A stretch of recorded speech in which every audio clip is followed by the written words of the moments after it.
नमस्कार दोस्तों, स्वागत है आप सभी लोगों का एक बार फिर से हमारे YouTube चैनल में। दोस्तों, आज की इस वीडियो में हम आपको बताएंगे 12 नवंबर देव उठनी एकादशी, धनिया बनाएगा धनवान, एक मुट्ठी चुपचाप यहाँ फेंक देना, पैसा खींचता है ये। दोस्तों, 12 नवंबर 2024 देव उठनी एकादशी तिथि के दिन बस कर लीजिए एक मुट्ठी धनिये का। प्राचीन काल का समय का महाउपाय, जीवन के हर कष्टों से तुरंत मिल जाएगी आपको मुक्ति। माता लक्ष्मी और भगवान विष्णु जी के आशीर्वाद से आपके जीवन में होगी धन की वर्षा, आप करोड़पति खुशियों से भर जाएगा आपका घर। दोस्तों, एक साल में 12 एकादशी तिथि पड़ती हैं, लेकिन इसमें सबसे ज्यादा विशेष और खास महत्व अगर किसी एकादशी तिथि को दिया गया है वह देव उठनी एकादशी तिथि को दिया गया है, क्योंकि इस दिन भगवान विष्णु और माता लक्ष्मी बहुत ही ज्यादा प्रसन्न मुद्रा में होते हैं। वह अपने दोनों हाथों से अपने भक्तों पर कृपा बरसाते हैं। सनातन धर्म में देव उठनी एकादशी का विशेष महत्व है। कार्तिक माह की तिथि को भगवान विष्णु 4 माह के बाद विश्राम के बाद योग निद्रा से जागते हैं, इसलिए इसे देव उठनी एकादशी कहते हैं। दोस्तों, मान्यता है कि अगर आप देव उठनी एकादशी तिथि पर व्रत रखकर भगवान विष्णु जी को माता लक्ष्मी जी से कोई भी वरदान या आशीर्वाद मांगते हैं तो एक ही दिन के व्रत से आपकी मनोकामना पूर्ण हो जाती है। लेकिन अगर इस दिन आप व्रत नहीं रख सकते हैं, तो पूजा पाठ नहीं कर सकते हैं, तो इसके विकल्प में शास्त्रों के अनुसार एक मुट्ठी धनिया का उपाय कर लेते हैं तो तुरंत ही आपको भगवान विष्णु और माता लक्ष्मी का आशीर्वाद वरदान मिल जाता है। इसके बाद न केवल आपके जन्म जन्मांतर की गरीबी, परेशानी, कष्ट, समस्या तुरंत खत्म हो जाती है, बल्कि इस दिन अगर आपने धनिया का उपाय सही मुहूर्त पर कर लिया तो तुरंत ही भगवान विष्णु और माता लक्ष्मी का आशीर्वाद आपके जीवन में धन आने के रास्ते खुल जाएंगे। आपके जीवन में जो धन आएगा उसमें वृद्धि होगी, आपके जीवन में धन की वर्षा होगी, आपके जीवन में समस्त प्रकार के आर्थिक कष्ट, आर्थिक परेशानी से मुक्ति मिल जाएगी। धनिया का उपाय अगर आप उठनी एकादशी के दिन करेंगे तो यकीन मानिए दोस्तों, यह उपाय पलट कर आपको करोड़ों गुना लाभ मिलेगा। इसलिए देव उठनी एकादशी तिथि के दिन धनिया का उपाय करना हमारे वेद पुराणों में, शास्त्रों में बहुत ही शुभ और कल्याणकारी बताया गया है। दोस्तों, देव उठनी एकादशी का दिन बहुत ही पवित्र और पावन दिन बताया गया है, क्योंकि पूरे 4 महीने की निद्रा के बाद भगवान विष्णु जी इस दिन अपनी निद्रा से जागते हैं। वेद पुराणों में वर्णन है कि इस दिन भगवान विष्णु जी और माता लक्ष्मी जी बहुत ही ज़्यादा प्रसन्न मुद्रा में होते हैं, इसलिए इस दिन कोई भी उपाय किया जाए उस उपाय को पलट कर एक व्यक्ति को जरूर लाभ जरूर मिलता है। और अगर आप वेद पुराण के अनुसार इस दिन कोई भी उपाय करेंगे तो आपको तुरंत ही भगवान विष्णु और माता लक्ष्मी का आशीर्वाद मिल जाएगा। और इस दिन अगर आप भगवान विष्णु और माता लक्ष्मी जी के सबसे प्रिय चीज धनिया का उपाय सही मुहूर्त पर विधि विधान से कर लिया तो जैसे आज की इस वीडियो में हम आपको बताने जा रहे हैं, तो यकीन मानिए दोस्तों, एक छोटे से उपाय को करने के बाद तुरंत ही भगवान विष्णु और माता लक्ष्मी जी के आशीर्वाद से आपके जीवन की समस्त प्रकार के दुख, परेशानी, कष्ट से मुक्ति मिल जाएगी और आपके जीवन में चमत्कार और सकारात्मक बदलाव आएंगे। अब आप बार बार सोच रहे होंगे कि धनिया का उपाय करके आपको भगवान विष्णु और माता लक्ष्मी का आशीर्वाद कैसे मिल सकता है, तो आपकी जानकारी के लिए बता देते हैं। दोस्तों, धनिया का सीधा संबंध धन से होता है, दूसरी तरफ धनिया माता लक्ष्मी की दिव्य शक्ति का वास होता है। शास्त्रों में बताया गया है कि अगर भगवान विष्णु जी और माता लक्ष्मी जी की पूजा में आप धनिया का उपाय करके तो वह तुरंत सिद्ध हो जाती है, आपको उस उपाय का लाभ अवश्य मिलता है, पलट करके तुरंत के तुरंत मिल जाएगा। और अगर आप देव उठनी एकादशी तिथि के दिन धनिया का उपाय सही तरीके से विधि विधान से भगवान विष्णु और माता लक्ष्मी जी के सामने कर लेते हैं तो मान के चलिए एक ही दिन के उपाय के आपको तुरंत ही भगवान विष्णु और माता लक्ष्मी का वरदान और आशीर्वाद मिल जाएगा, जिसके बाद आपके 9 ग्रह, आपके तारे और आपके भाग्य आपका साथ देना शुरू कर देंगे और आपके जीवन में आप जिस भी कार्य को शुरू करेंगे उस कार्य में आपको सफलता प्राप्त होगी। देखिए दोस्तों, धनिया आपको मार्केट में बड़ी आसानी से 10 रुपए का मिल जाएगा। बस इसका उपाय आपको कैसे करना है उसकी जानकारी हम आपको इस वीडियो में देने जा रहे हैं। और यकीन मानिए, अगर आपने देव उठनी एकादशी तिथि के दिन सही तरीके से विधि विधान से धनिया का उपाय कर लिया तो एक ही दिन के उपाय से न केवल आपके बल्कि आपके पूरे परिवार के जीवन में एक चमत्कारी और सकारात्मक बदलाव आएगा। और इस उपाय को करने के बाद आपके घर की बरकत होगी, आपके घर की उन्नति होगी, आपके घर पर माता लक्ष्मी जी वास करने आएंगी और भगवान विष्णु जी की कृपा से आपके सौभाग्य सदैव आपका साथ देंगे। यह एक ऐसा उपाय है जो आज भी कई करोड़पति व्यक्ति लोग प्रत्येक देवउठनी एकादशी तिथि के दिन करते हैं। तो इस उपाय को बस आपको सही मुहूर्त पर विधि विधान से करना है, जैसे तंत्र शास्त्र में लिखा हुआ है। इसलिए अगर आप चाहते हैं कि माता लक्ष्मी और भगवान विष्णु की कृपा सदैव आप पर और आपके पूरे परिवार पर बनी रहे, माता लक्ष्मी विष्णु जी के आशीर्वाद से आपके जीवन में धन की वर्षा हो और आपके जीवन में हमेशा आपका भाग्य साथ दे। दोस्तों, पूरी सच्ची श्रद्धा और पूरे विश्वास के साथ वीडियो को लाइक कर दीजिएगा और कमेंट बॉक्स में तुरंत के तुरंत लिख दीजिएगा भगवान विष्णु जी जय लक्ष्मी माता की, जरूर लिखिएगा। आपसे निवेदन था कि वीडियो को लाइक करना मत भूलिएगा। सबसे पहला उपाय दुर्भाग्य से मुक्ति पाने का महाउपाय। अगर आप चाहते हैं कि दुर्भाग्य से आपको मुक्ति मिल जाए, आपके नवग्रह की पीड़ा खत्म हो जाए, आपके जीवन में आपका सौभाग्य आपका साथ दे, तो एक बात को समझ लीजिए, एक व्यक्ति के जीवन में भाग्य राहु केतु का जो नियंत्रण होता है वह भगवान विष्णु जी के हाथ में होता है। और अगर आपने एक छोटा सा उपाय इस एकादशी पर कर लिया तो हम आपको बताने जा रहे हैं। तो यह उपाय करने के बाद भगवान विष्णु जी के आशीर्वाद से आपका भाग्य, आपका राहु केतु हमेशा आपका साथ देंगे। आपके जीवन में उन्नति करने से कोई नहीं रोक पाएगा। यह बहुत ही छोटा सा उपाय है लेकिन बहुत अचूक उपाय है। आपको सिर्फ क्या करना होगा, 12 नवंबर के दिन आपको सुबह नहा लेना है। आपके घर का जो भी पूजा घर है वहाँ पर आपको एक पीला कपड़ा बिछाना है। पीला कपड़ा बिछाने के बाद उसमें एक मुट्ठी धनिया रख देना है। देखिए, पीला भगवान विष्णु को बहुत ही प्रिय होता है, इस बात का ध्यान रखिएगा। अब पीला कपड़े में आप एक मुट्ठी धनिया रखना है, इसके मूली धागे से बांधकर एक पोटली बना लीजिएगा और अपने हाथ में पीली पोटली को पकड़ लीजिएगा और भगवान विष्णु जी के बीज मंत्र का जाप 11 बार आपको करना है। 11 अंक भगवान विष्णु को बहुत ही प्रिय है, बीज मंत्र है ओम नमो भगवते वासुदेवाय नमः। एक बार फिर से रिपीट कर रहे हैं दोस्तों, ओम नमो भगवते वासुदेवाय नमः। बस आपको यह करना है कि इस पोटली को अपने उस कमरे में रख लेना है जिस कमरे में आप ज़्यादा समय बिताते हैं। सिर्फ इतना उपाय आपने इस एकादशी तिथि के दिन कर लिया और अगली एकादशी तिथि पर आपको इसी पोटली को बहते हुए नदी में प्रवाहित कर देना है। यह नई पोटली इसी प्रकार से अपने कमरे में रख लेना है। इतना उपाय अगर आपने कर लिया तो हमेशा आपका भाग्य, यह पोटली आपको हर उस दोष को पूरे साल खत्म करती रहेगी जिसकी वजह से आपके जीवन में दिक्कत आती है। तो यह छोटा सा उपाय करना मत भूलिएगा। अगर आप चाहते हैं कि हमेशा आपका भाग्य, आपका राहु केतु आपका साथ दें, तो अगर आप भगवान विष्णु के सच्चे भक्त हैं तो वीडियो को लाइक करना मत भूलिएगा। दूसरा उपाय है धन की प्राप्ति का महाउपाय। दोस्तों, अगर आप चाहते हैं कि आपके जीवन में धन की वर्षा हो, आपके जीवन में इतना धन आए जिसके बाद आपके जीवन में आपको धन की कमी ना हो, तो माता लक्ष्मी भगवान विष्णु जी के आशीर्वाद से फिर आपके जीवन में आपको संबंधित किसी भी प्रकार की परेशानी का सामना न करना पड़े। तो 12 नवंबर एकादशी तिथि की सूर्यास्त के बाद आपको यह एक छोटा सा उपाय करना है। आपको बस क्या करना है, देव उठनी एकादशी तिथि के सूर्यास्त के बाद शाम को घर के पूजा घर में आपको बैठना है। एक घी का दीपक माता लक्ष्मी की प्रतिमा के सामने आपको जलाना है। आपको एक लाल कपड़ा बिछाना है। एक लाल कपड़े पर एक मुट्ठी धनिया और 1 रुपए का सिक्का और 3 लौंग आपको रखना है। हम फिर से रिपीट कर रहे हैं दोस्तों, 1 मुट्ठी धनिया, 1 रुपए का सिक्का और 3 लौंग आपको रखना है। इस कपड़े की पोटली बना लेनी है और पोटली बनाने के बाद इस पोटली को अपने हाथ में पकड़ लेना है।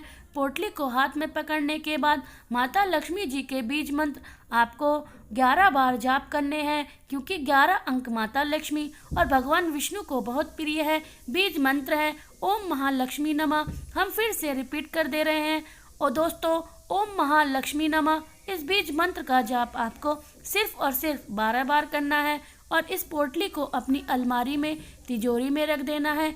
एकादशी तिथि के दिन यह उपाय अगर आपने कर लिया तो मान के चलिए माता लक्ष्मी जी, भगवान विष्णु जी के आशीर्वाद से यह पोटली आपके जीवन में एक चुंबक बन जाएगी जो आपके धन खींचने का काम करेगी। आपके जीवन में धन आने के सारे रास्ते खोल जाएगी इस पोटली की वजह से, क्योंकि यह पोटली अभिमंत्र हो चुकी है। यह प्राचीन काल के समय का महा उपाय है जो आज भी कई करोड़पति लोग करते हैं, तो इस उपाय को करना मत भूलिएगा। अगला उपाय है भाग्य का साथ पाने का महा उपाय।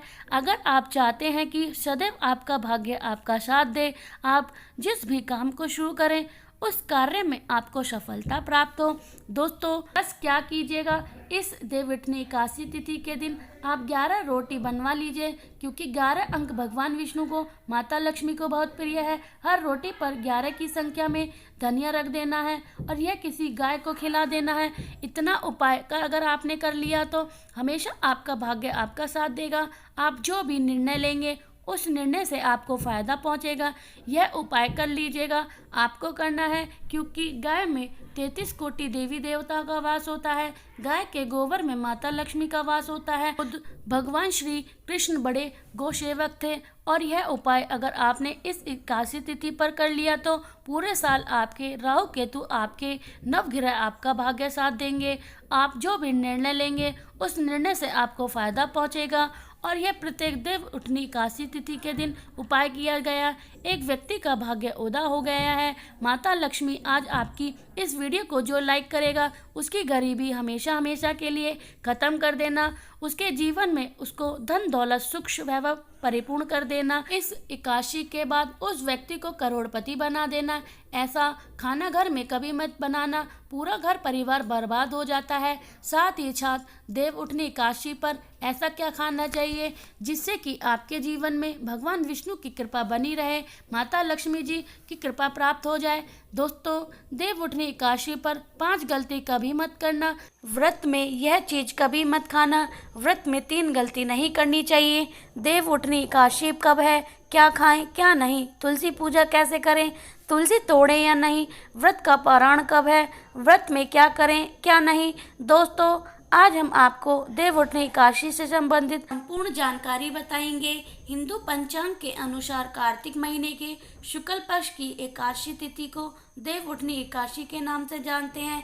इसे कई जगह देव उठान एकादशी भी कहते हैं और इस वर्ष 12 नवंबर 2024 देवउठनी एकादशी का व्रत रखा गया है और इस दिन भगवान श्री हरि विष्णु जी के हम सब पूजा अर्चना करते हैं। और धार्मिक मान्यता है कि एकादशी तिथि को सच्ची श्रद्धा और भक्तिभाव से भगवान विष्णु की पूजा करने से, उपासना करने से व्यक्ति की सभी प्रकार की मनोकामना पूर्ण होती है। सनातन धर्म में निहित है कि देवउठनी एकादशी का भगवान विष्णु जी अपनी योग निद्रा से जागृत होते हैं, अर्थात योग निद्रा से जागते हैं और इसी से पूर्व 4 महीने अर्थात चतुर्मास के दिन भगवान विष्णु जी क्षीर सागर में सोते हैं। और यह भी कहा जाता है कि इस दौरान जैसे कि भगवान विष्णु देवशयनी एकादशी के दिन सोते हैं, 4 महीने तक कोई भी मंगलिक कार्य नहीं किए जाते। 4 महीने तक सृष्टि के कार्यभार होते हैं, भगवान शंकर जी संभालते हैं, काम करते हैं। लेकिन देवउठनी एकादशी के बाद सभी मंगलिक कार्य शुरू हो जाते हैं। भगवान विष्णु जी नौ योग निद्रा से उठ जाते हैं। देवउठनी एकादशी से जैसे कि शादी समाई जितने भी मंगलिक कार्य होते हैं यह शुभ आरंभ हो जाते हैं। आसान शब्दों में कहा जाए कि मंगलिक कार्य जितने भी होते हैं देवउठनी एकादशी से शुरू हो जाते हैं। तो आज की जो वीडियो हमारी है विषय है बहुत ही सुंदर है। आज मैं आप लोगों को एकादशी से संबंधित संपूर्ण जानकारी बताऊंगी। साथ ही साथ वीडियो में आप लोगों को बताऊंगी कि देवउठनी एकादशी के दिन हमें क्या करना चाहिए जिससे हमारी आध्यात्मिक उन्नति हो। आध्यात्मिक उन्नति के साथ साथ हमें मोक्ष की प्राप्ति हो। मृत्यु के बाद व्यक्ति को मोक्ष ही चाहिए। साथ ही साथ इस वीडियो में आप लोगों को बताऊंगी कि देवउठनी एकादशी के दिन तुलसी मैया में कौन सी चीज़ चढ़ाने से 24 घंटे के भीतर ही हमारी मनोकामना पूर्ण हो जाएगी। तो यह वीडियो ध्यान से देखिएगा। आइए इस वीडियो में जानते हैं कि देव उठनी एकादशी की तिथि। इससे पहले अगर आपने हैप्पी ज़िंदगी चैनल को अभी सब्सक्राइब नहीं किया है तो चैनल को जाकर सब्सक्राइब करिएगा, बेल आइकन को ज़रूर दबाइएगा। अगर आप तुलसी माता की कृपा प्राप्त करना चाहते हैं तो सच्चे हृदय से कमेंट बॉक्स में जय माता तुलसी आपकी हर मनोकामना अवश्य पूरी करेंगी। माँ तुलसी के एक लाइक तो बनता है। दोस्तों, देव उठनी एकादशी की तिथि 24 कार्तिक माह में आने वाली कल पक्ष की एकादशी तिथि की शुरुआत 11 नवंबर को शाम को 6:48 से होगी। इसकी तिथि का समापन अगले दिन नवंबर को दोपहर में बाद में 4:04 पर होगी। इस दिन आपको लहसुन प्याज समेत जितनी भी तामसिक भोजन होते हैं सबको त्याग कर देना है। अगले दिन यानी कि एकादशी को ब्रह्म मुहूर्त में उठकर आपको उठना चाहिए। नित्य क्रम से निवृत्त से होकर पानी में गंगाजल मिलाकर के स्नान करना चाहिए, क्योंकि अगर आप गंगा के तट के पास में रहते हैं, निवास करते हैं तो गंगा नहा सकते हैं, लेकिन अगर आप गंगा के पास में नहीं हैं तो किसी भी पवित्र नदी में आप स्नान कर सकते हैं। पवित्र नदी आसपास नहीं है, बह रही है तो गंगा मैया की कुछ बूंदें डालकर नहाने के पानी में डाल दें, स्नान कर सकते हैं। इसके पश्चात आपको व्रत का संकल्प ले सकते हैं। अब सूर्यदेव को जल आपको अर्घ देना है। फिर भगवान हरि विष्णु जी की पूजा में आपको फल फूल पुष्प दीप कपूर बाती पीले मिठान आदि से भगवान विष्णु जी की आरती करना है और अंत में आरती करना अर्चना करने के बाद दिन भर आपको उपवास रखना है। संध्या काल में फिर से आरती अर्चना करने के पश्चात आपको फलाहार करना है। दिन में एक बार फल और जल ग्रहण कर सकते हैं। 13 नवंबर को नित्य दिनों की तरह आपको पूजा और उपासना करके प्रणाम करना है। उसके बाद ब्राह्मणों को ज़रूरतमंद जितने भी लोग हैं आप उन्हें अन्न का दान कर सकते हैं, सामर्थ्य के अनुसार दे सकते हैं। इससे बहुत ही शुभ माना जाता है। दोस्तों, अब चलते हैं इस वीडियो में जानते हैं आखिर देव उठनी एकादशी के दिन कौन से ऐसे उपाय करने चाहिए जिससे हमारी आध्यात्मिक उन्नति, हमारी बंद किस्मत के ताले खुल जाए। कहने का मतलब है कि आप में से अधिकतर लोग ऐसे बोलते हैं कि हम काफ़ी मेहनत करने के बाद भी हम भी सफल नहीं बन पा रहे हैं, अर्थात पैसे तो आते हैं लेकिन चले जाते हैं, अर्थात हमारे घर में लक्ष्मी स्थिर नहीं हो पा रही। और अधिकतर यह सभी के साथ में होता है। लक्ष्मी को स्थिर रखने के लिए हमारे धर्मशास्त्र में अनेक उपाय बताए गए हैं। यह उपाय भी कहा जाता है कि पर भगवान विष्णु जी की पूजा की उपासना की जाए तो वहाँ पर लक्ष्मी स्वतः खींची चली आती हैं। जहाँ पर भगवान विष्णु अर्थात वहाँ पर लक्ष्मी खींची चली आती हैं। जहाँ पर धर्म है वहाँ सब कुछ है। तो चलिए इस वीडियो में जानते हैं कि किस प्रकार से हम घर की लक्ष्मी को स्थायी कर सकते हैं, अर्थात दौलत को स्थायी बना सकते हैं। साथ ही साथ इस वीडियो में हम आपको बताएंगे रोजगार के साधन किस प्रकार से। आप बेरोजगार है तो आपको रोजगार की प्राप्ति हो जाएगी। धन दौलत के साथ साथ सुख संपत्ति धर्म की प्राप्ति करने का सबसे सरल आसान विधि बताऊंगी। दोस्तों, भगवान विष्णु को प्रसन्न करने के लिए देव उठनी एकादशी के दिन भगवान विष्णु को केसर और दूध से स्नान, ध्यान से सुनिएगा, दूध और केसर इससे मिला करके तो केसर युक्त दूध से भगवान विष्णु जी का अभिषेक करना चाहिए। ऐसा करने से व्यक्ति के सभी प्रकार की मनोकामनाओं की पूर्ति होती है। इसमें भगवान विष्णु प्रसन्न होते हैं। यह जो उपाय है शास्त्रों में लिखित उपाय है। यह उपाय बहुत ही प्रभावशाली और चमत्कारी उपाय है। चाहे कोई भी विशेष प्रकार की मनोकामना हो, वह मनोकामना आपकी लंबे समय से पूर्व है नहीं हो पा रही तो यह उपाय करने से मनोकामना शीघ्र ही हो जाती है। यदि कोई व्यक्ति आर्थिक तौर पर बहुत समस्या से झेल रहा है तो वह देव उठनी एकादशी के दिन भगवान विष्णु की पूजा करे और उन्हें पैसे अर्पित करे। पैसा अर्पित करते समय आपको बोलना है कि हे भगवान, यह पैसे मैं आपको आर्थिक उन्नति के लिए समर्पित कर रही हूँ या कर रहा हूँ, कृपा करके आप इसे स्वीकार करें। इस प्रकार से आपको प्रार्थना करनी है और उसके बाद के उपरांत इन पैसों को भगवान विष्णु जी का आशीर्वाद स्वरूप मानकर आप इसे तिजोरी में रखें या पर्स में रखें। ऐसा करने से धन लाभ होता है और पैसे से जुड़ी जो भी समस्या आपके जीवन में होती है रहती है वह समस्या समाप्त हो जाती है, या फिर पैसे साधारण पैसे नहीं रह जाते। इसमें भगवान विष्णु की शक्ति जागृत हो जाती है। यह साधारण पैसे होते हैं नहीं, इससे आप संभाल कर रखें। यह साक्षात नारायण का आशीर्वाद बन जाते हैं। जहाँ पर नारायण का आशीर्वाद हो वहाँ पर भगवान विष्णु का आशीर्वाद वहाँ पर फिर लक्ष्मी फली फूलती रहती हैं। कहने का मतलब है कि आध्यात्मिक उन्नति होती है। दोस्तों, देव उठनी एकादशी के दिन भगवान विष्णु को तुलसी के पत्ते के साथ सफ़ेद रंग का भोग जरूर अर्पित करें।